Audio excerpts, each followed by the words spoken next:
Bonjour, je vais vous montrer dans ce petit tuto comment installer Polygon Cruncher pour Maya et comment l'utiliser. Donc, après avoir téléchargé Polygon Cruncher et l'avoir lancé, on se retrouve face à cette fenêtre-là qui propose deux types d'installation. Une version 32 bits de Polygon Cruncher ou une version 64 bits. La version que vous devez utiliser dépend de la version de Maya que vous avez. Si vous avez une version Maya 32 bits, vous installerez Polygon Cruncher 32 bits. Si vous avez une version Maya 64 bits, vous utiliserez Polygon Cruncher 64 bits. Comme on va installer Polygon Cruncher pour Maya 2014, qui n'existe qu'en 64 bits, j'ai donc sélectionné la version 64 bits. On se retrouve ensuite avec la liste des différentes versions de Polygon Cruncher. Voilà, que je déroule jusqu'à trouver Polygon Cruncher pour Maya et la version 2014, 64 bits donc, que je sélectionne. Voilà, donc l'installation me demande le répertoire de Maya 2014.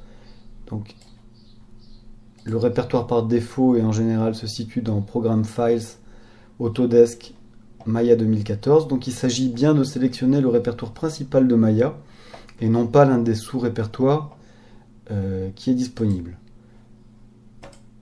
Voilà, donc le répertoire de Maya était le bon.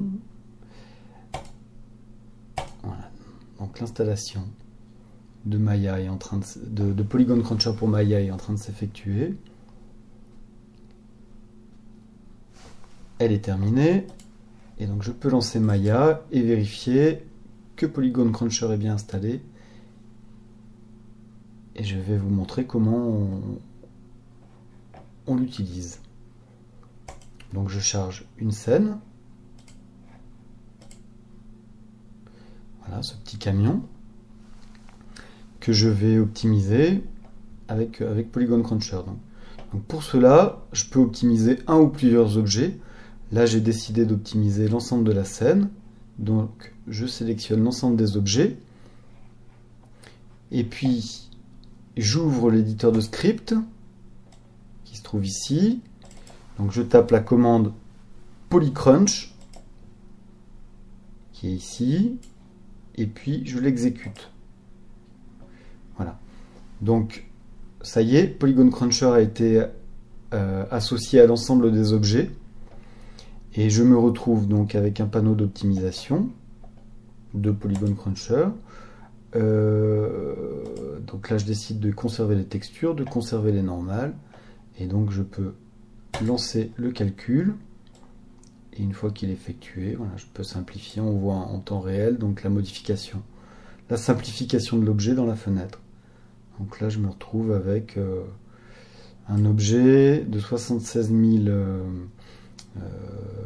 faces qui se retrouve à 10 000 faces.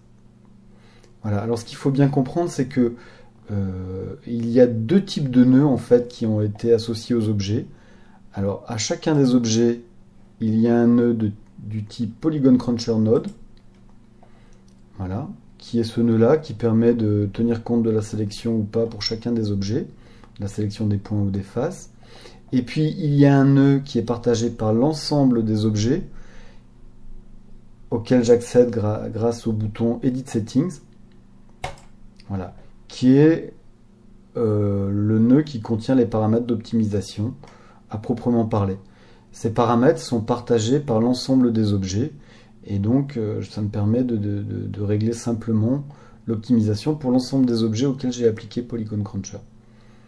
Voilà. Alors après, pour l'utilisation de Polygon Cruncher lui-même, je vous invite à regarder les autres tutoriaux qui peuvent être disponibles.